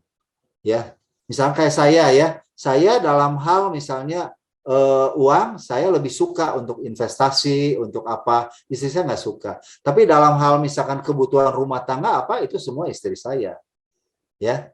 Tapi ada juga orang yang istrinya lebih suka ya, dia investasi, beli apa, lebih pintar gitu ya, kasih kepada istrinya untuk masalah investasi atau tabungan tadi gitu.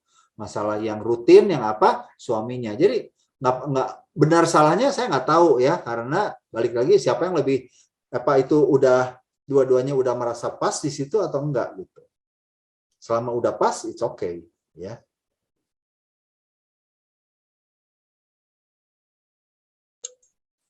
Sudah tidak ada lagi, Pak Tim. Oh ya Pak, satu lagi Pak. Ya. Mengenai Bitcoin atau kripto, pandangan Bapak bagaimana Pak? Waduh, ini sesuatu yang money apa bilangnya money game ya? digital money ya. Digital money atau apa. Jadi begini ya. Ini zaman sekarang bukan hanya digital money Pak Tim. Yang sekarang lagi marak itu adalah digital property. Ya.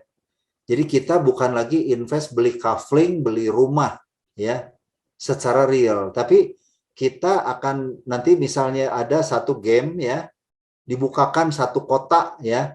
Nah, Pak Tim bisa pilih nih kaflingnya yang mana, saya di mana. Nanti setelah sekian lama, 1 bulan aja, itu udah naik harganya. Pak Tim jual lagi, itu ada untungnya. Itu bisa terjadi. Sekarang lagi marak seperti itu. Ya. Kalau pandangan saya, ya, pandangan pribadi saya kurang setuju. Ya, karena apa? Karena menurut saya itu sesuatu yang tidak real. Ya, itu kita nih akan dibawa kepada dunia yang fiktif, yang imajiner. Cuma memang ini membutuhkan satu skill ya, bagaimana kita mengkomunikasikan itu pada generasi yang baru. Karena memang uangnya ada. Dan itu mereka benar-benar punya uang itu. Nah, ini yang bahayanya. Nah, satu saat nanti ya, uang itu tuh akan berakumulasi, balon seperti gede dan akhirnya pecah, tiba-tiba hilang gamenya, itu nggak ada pegangan apa-apa. Jadi kalau menurut saya sih, kalau bicara secara dari firman Tuhan, ada sesuatu yang bisa dipertanggungjawabkan. Kita beli rumah, ada sertifikat. Kita beli mobil, ada mobilnya, keluar uang atau apa. Ya. Nah, yang masalah digital ini, sekali lagi, menurut saya ini masa-masa yang buat saya agak riskan. Ya, very high risk. Karena siapa yang bertanggung jawab nggak ada. Bitcoin itu memang untungnya gede sekali. Ya, tapi hati-hati ya Pak Tim atau teman-teman semua. Ya, saya baca satu buku dan menurut saya itu betul ya. Ini saya nggak bilang namanya, tapi prinsipnya begini ya. Ada seseorang datang ke satu desa ya. Ini prinsipnya kayak gini nih. Saya lah misalnya nih, saya datang ke GBI City Church ya. Atau enggak, ini lebih gampangnya gini. Saya datang ke satu hutan lah, satu desa gitu. Kemudian saya bilang, siapa yang bisa mengambil monyet, saya bayar 100.000 satu monyet. Dan monyet di situ tuh banyak sekali. Banyaklah berbondong-bondong. Saya beliin tuh monyet tuh. Semua 100.000 ya. Kemudian seminggu kemudian saya bilang, monyet harganya sekarang udah 200.000. Silakan ya, 200.000 saya beli semuanya. Oh, orang berbondong-bondong bawa monyet. Setelah 200.000 nanti beberapa saat lagi saya bilang lagi, monyet sekarang 500.000 ya. Silakan Bapak Ibu semua bawa monyet ke sini. Mulai langka kan? Ya, mulai langka, semua makin sedikit tuh monyet. Nah udah gitu makin sedikit, monyet sekarang 1 juta harganya. Wah, orang tambah semangat lagi. Ke mana-mana cari monyet dan tambah susah. Dan saya udah kumpulkan itu monyet tuh udah banyak sekali. Setelah udah misalkan anggap di 1 juta aja lah, saya kemudian pelan-pelan saya jual. Pak Tim, ini mau beli monyetnya nih, 600.000 aja Pak Tim, mau nggak Pak Tim? Wah, ini harga pasaran udah berapa? 1 juta kan? Kira-kira mau beli nggak? 700.000 aja berani beli, karena pasaran 1 juta. Saya jualin tuh pelan-pelan 700.000, 700.000. Akhirnya, wah, Pak Tim beliin semua 700. Monyet saya 700.000 habis semua misalnya. Setelah itu saya pergi. Untung saya berapa? Akhirnya orang lain yang udah punya monyet 700.000 mau diapain? Nah, ini salah satu skema dari yang disebut dengan Ponzi skema. Hati-hati. Ya, harga naik. Satu saat, ya, ini udah nggak berharga lagi nih. Si monyet tuh udah nggak berharga lagi, udah nggak ada yang mau beli lagi. Gitu, ya. Jadi sekali lagi ya kembalilah yang tadi godaan untuk instant rich itu bisa jadi bahaya.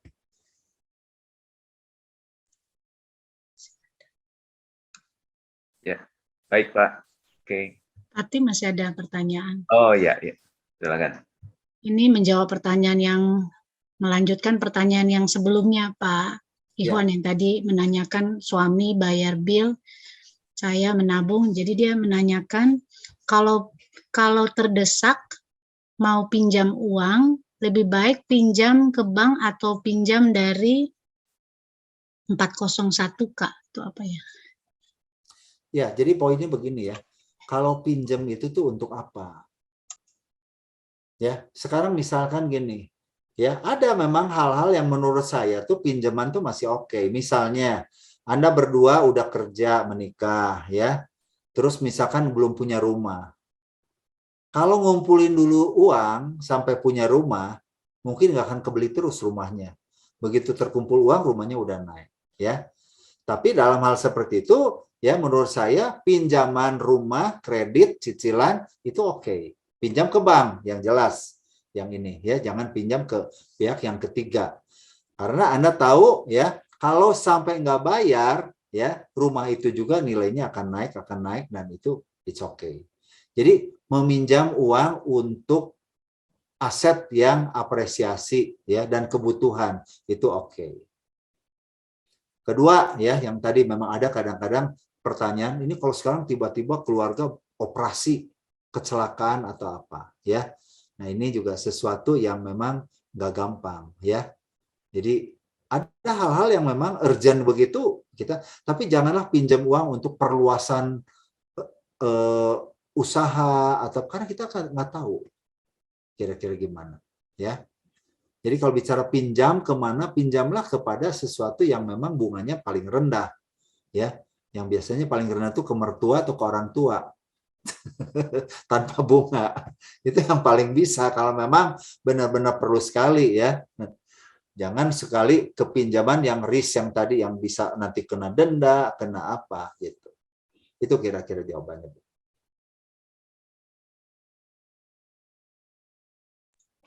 Baik Pak Tim, sudah tidak ada pertanyaan lagi Pak.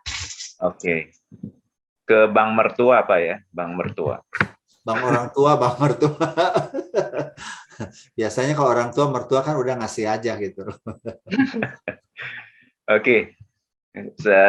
Kami sudah nggak ada pertanyaan lagi. Mungkin dari Pak Ikhwan sebelum tutup ada closing statement-nya Pak. Ya, closing statement saya ya, masalah keuangan bukanlah masalah yang besar. Ya, seringkali kita terjebak, banyak orang depresi, banyak orang stres karena masalah keuangan. Saya percaya sekali lagi, uang itu adalah tadi 3T itu aja lah. Itu satu tes, satu trust, ya, dan satu talenta. Ya, Anda ikutin aja prinsip-prinsip itu, Anda akan hidup benar-benar bahagia dan berharap untuk bisa financial freedom. Saya sangat sekali berharap dengan materi yang saya bagikan ini, Bapak Ibu ya, Anda semua akan mengalami financial freedom. Ya, memang ini materinya sangat padat sekali ya, tetapi saya juga bersedia ya kalau ada orang yang tertentu yang sangat bermasalah untuk bisa mengkonseling secara keuangan dan karir ini. Kira-kira itu aja mungkin ya. Tuhan memberkati. Biarlah masuk ke tahun 2022, Bapak Ibu ya. Tolong ya. Kalau yang punya hutang, targetkan ya. Jangan sampai berhutang lagi tahun depan itu. Ya. Kalau sampai ada masalah-masalah dalam keuangan, biarlah itu menjadi satu resolusi, satu permintaan bahwa tahun depan ya semua jemaat dari GBI City Love ini memiliki satu komitmen datang kepada Tuhan dan bisa selesai permasalahan hutang. Itu aja. Amin. Ya, makasih banyak Pak Ikhwan. Kami sangat diberkati bagaimana kita jadi sebagai pengelola ya, berkat keuangan yang dari Tuhan. Ya. Oke, kita akan tutup satu pujian, Ryan. Thank you, Jesus.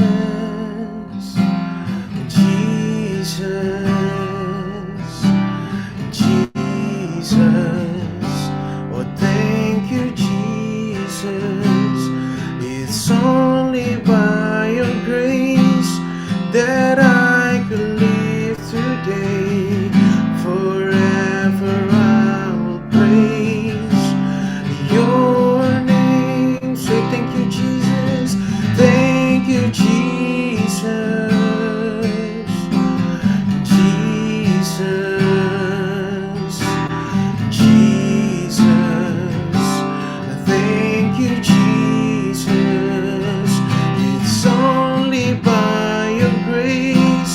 That I could live today. Forever I will praise your name. Forever I will praise your name. Forever I will praise your name.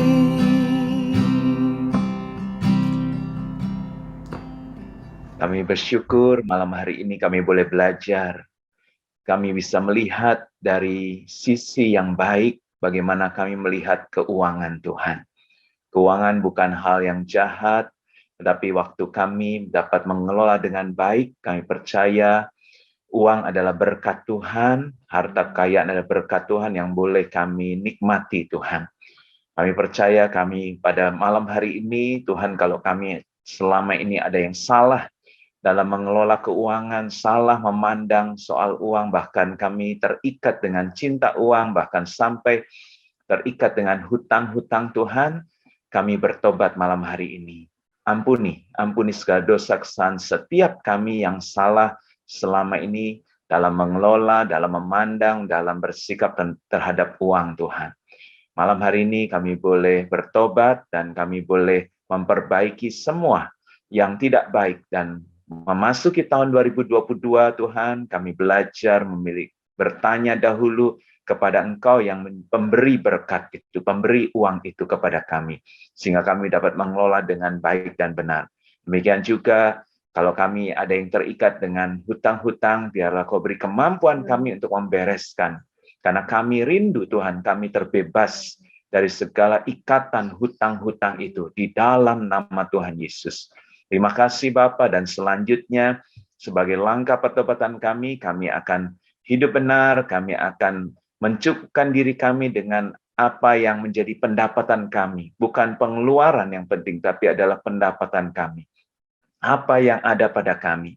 Dan untuk menerima mujizat, melipat gandaan, kami juga berani memberikan apa yang ada pada kami. Terima kasih Bapak. Kami percaya juga setiap pasangan suami istri boleh sepakat untuk dalam mengelola keuangan, tidak sembunyi-sembunyi, tapi boleh ada keterbukaan satu yang lain, juga ada kesepakatan, sehingga tidak ada iblis yang dapat masuk, tidak ada celah yang terbuka, sehingga terjadi perpecahan dalam keluarga. Saat ini Tuhan, terima kasih hamba-Mu memberkati Pak Ikhwan, yang telah jadi berkat selama ini Tuhan, sesi-sesi yang telah memberkati kami Tuhan, dari minggu ke minggu Tuhan, selama 5 sesi ini Tuhan, dan malam hari ini juga kami boleh diberkati bagaimana kami mengelola keuangan keluarga kami. Berkati Pak Ivan, Ibu, dan juga anak, Tuhan menantu, Kau berkati keluarganya, Kau berkati semuanya, Kau peliharakan apa yang dikerjakan Pak Ivan, Tuhan selalu buat berhasil. Kami percaya banyak orang yang dipulihkan melalui konseling, melalui pengajaran, melalui pengarahan dari Pak Ivan. Terima kasih Bapa untuk setiap kami malam hari ini yang telah mengikuti, biar apa yang kami dapat malam hari ini boleh menjadi benar-benar menjadi bekal untuk ke depan bagaimana kami mengelola keuangan kami dengan benar. Terima kasih Bapa, kami boleh selesai malam hari ini dan kami akan terima berkat daripadamu. Mari angkat dua tangan kita untuk menerima berkat dari Tuhan. Terimalah berkat, kasih kami berlimpah-limpah dari Allah Bapa di dalam Anak yang tunggal, Tuhan Yesus Kristus, serta bersama dengan Roh Kudus, menyertai kita semua, mulai malam hari ini sampai Tuhan Yesus menjemput kita semua yang permai bahkan untuk selamanya. Mari semua yang percaya dan diberkati dan yang dikasihi Tuhan, katakan amin.